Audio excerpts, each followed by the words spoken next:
Hey folks, LoricElf here. I did something a little different this weekend. I thought I'd tell you about, show you a little bit what it was. Went to a Magic the Gathering pre-release. The set was called Return to Ravnica. Hadn't played Magic, went to a pre-release last 4 years ago. So that was like the last time I actually played with strangers at a card shop. Used to be in the pre-releases you had to go to like a different city, like a major city, where it was like a huge thing with like 1,000 people, and you just play like 4 games or whatever, and if you got 4-0 or whatever, you would just win the max amount of packs. You could win like a half box or this and that. Maybe it was 5. I think it was actually 5 rounds that you would play. But there's no like grand champion. Just if you had a pretty good record, you won some packs. Even if you lost 1 out of your 5, I think you could usually win some packs or whatever. So they paid quite a few places. Anyways, this new set that came out, Return to Ravnica. The reason I really wanted to go to that once I saw it is because I used to play an earlier set that was actually released on my birthday in October in 2005 called Ravnica. The main theme behind Ravnica and its other 2 sets that came out after it that are all in the Ravnica block of 3, they had these things called guilds, where it's pretty much just focusing on 2 different colors. Magic's 5 colors, but 2 different colors. Any 2 colors together were a guild, no matter what they were. Black and white, for instance, are usually enemies like holiness and death and darkness. Usually bitter enemies, but in Ravnica and everything, they work together. They're a guild. Black and white's a guild, and they have kind of their own theme of abilities, stuff like that. Same with every 2 color combination, of course. So that was just fun a lot back then, because they had a lot of multicolor cards. It was a lot of fun to draft. Just usually you'd have 3 different colors in your deck, but any combination of those worked out pretty good. So you could have like up to 3 or 4 guilds, depending what your combinations were. But it was a lot of fun. So Return to Ravnica is the same kind of thing. Before, on any pre-release I ever went to, they always gave you just packs. Pretty much 15 random card packs, 1 rare per 15, etc. And then you just build your deck out of that. They give you lands if you need more lands. This was totally different. Check this out.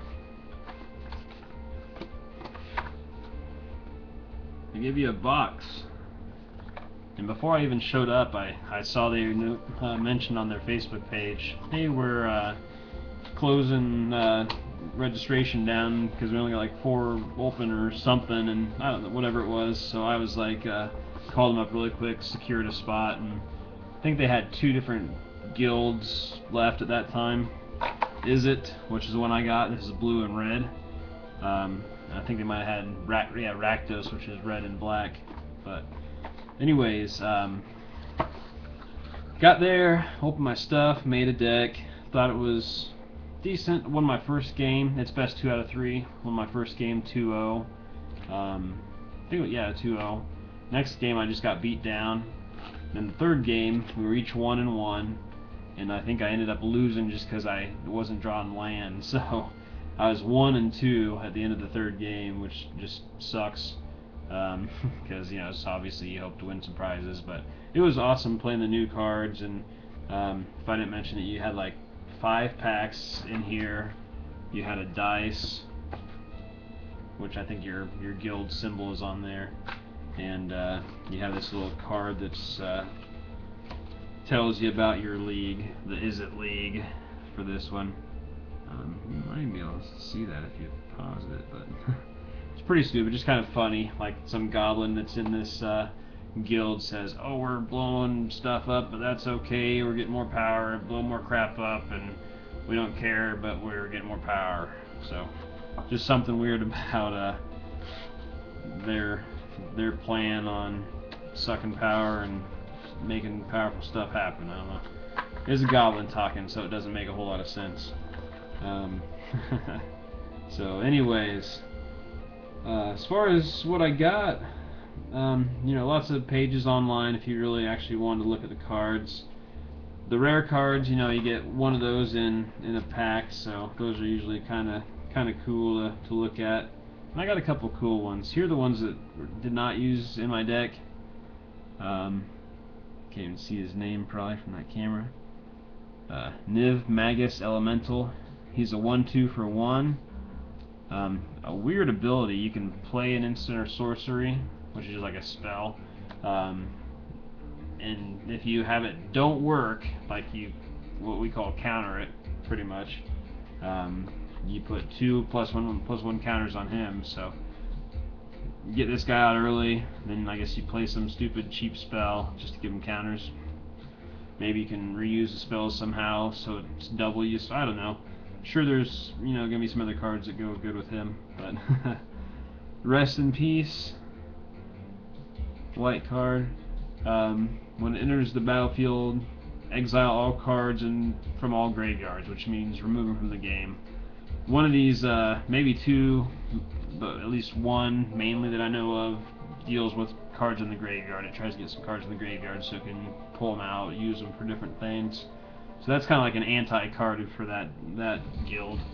I was really glad to get this rare. This is cool. Temple Guardian.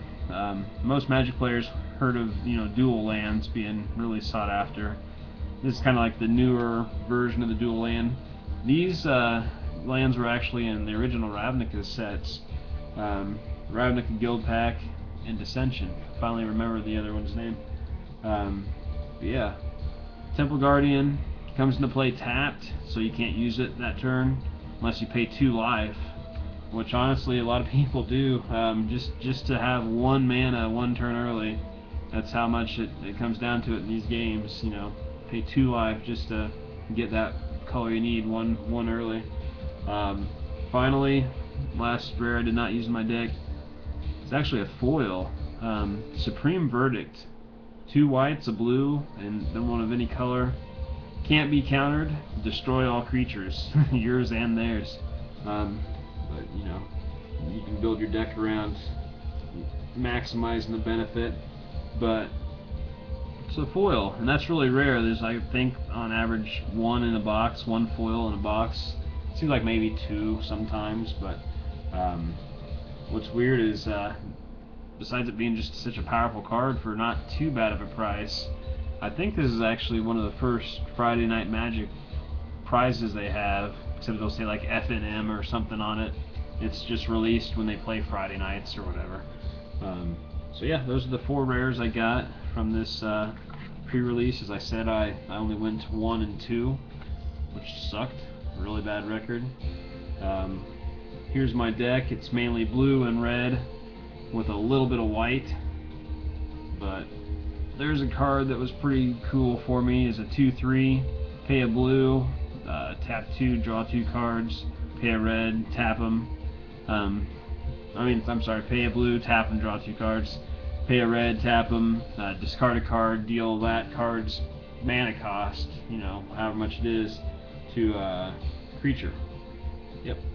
And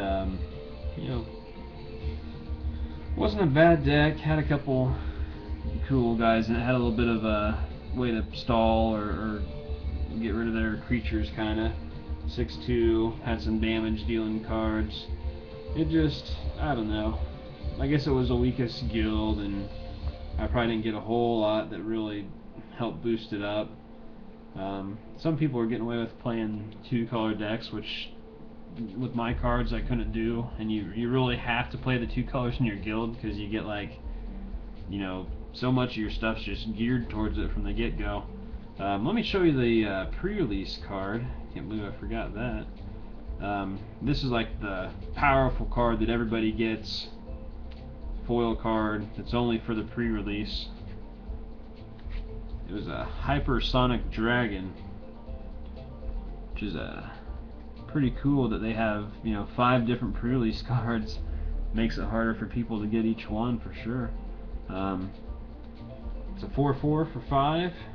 It has flying and haste. You can cast sorcery spells like they had flash, so sorceries you can only usually cast on your turn. With this you can cast them on other people's turns, so kind of powerful, especially if you choose what you want to use as your sorceries. Then I got this 4/5 flyer. When he attacks, 2 of their creatures can't attack or block until your next turn, or use their other abilities, I guess. So, you know, pretty cool. I didn't get to play them once in my games, but yeah, that was my Izzet deck for the most part. Some burn, some bounce, some couple pumpable creatures. You know, nothing too crazy, but decent deck. A couple good rare pulls from that. You know, good experience Friday night. Something cool to do. I quit after the first 3 just because I knew I wasn't gonna win any prizes, and you know, no point just playing more, I guess. So, I guess that's it. I think I'm gonna make a separate video of my other deck. I actually played a pre-release here today, Sunday at 11. I guess it's Monday now, but it is a lot better turnout. So yeah, I just want to make that a separate video, and maybe open something I got there too. But hey, thanks guys for watching. Sorry it's not classic gaming, but something pretty fun that, you know, some of you guys might be into as well. But hey, thanks again. Later.